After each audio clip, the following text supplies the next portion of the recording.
এই বড়া 3,000 থেকে 4,000 টাকা বিক্রি হয়। আচ্ছা, আপনি খাইছিলেন কাকা এই বড়া? এই খাইতে মানে কারেন্টের মতো কাজ। ও আচ্ছা আচ্ছা, কারেন্টের মতো কাজ। বড়াটি খাইতে এমন খাইতে হলে 64 জেলার লোকই আছে এখানে খায়, কারণ এত সুন্দর। ও আচ্ছা, যাই হোক। এখানে 4টা মজনু বট করে।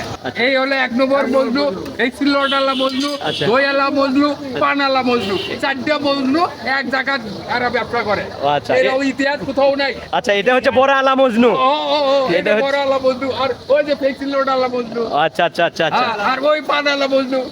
আচ্ছা, এই যে সততা দই ঘর মজনু। আচ্ছা আচ্ছা আচ্ছা। এই 4টা মজনু, বুঝছো? ডালের বড়া নাকি? আচ্ছা, এই ডালের বড়া আপনি কি দিয়ে বানান আসলে? ডালের মধ্যে কি কি আছে কাকা?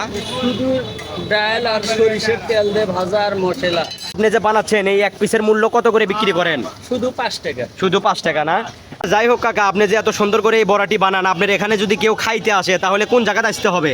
এটা হাটফুলবাড়ি গ্রাম। হাটফুলবাড়ি গ্রাম না হাটফুলবাড়ি স্ট্যান্ড? এই বড়া খাইতে হলে কিন্তু অবশ্যই হাটফুলবাড়ি আসতে হবে।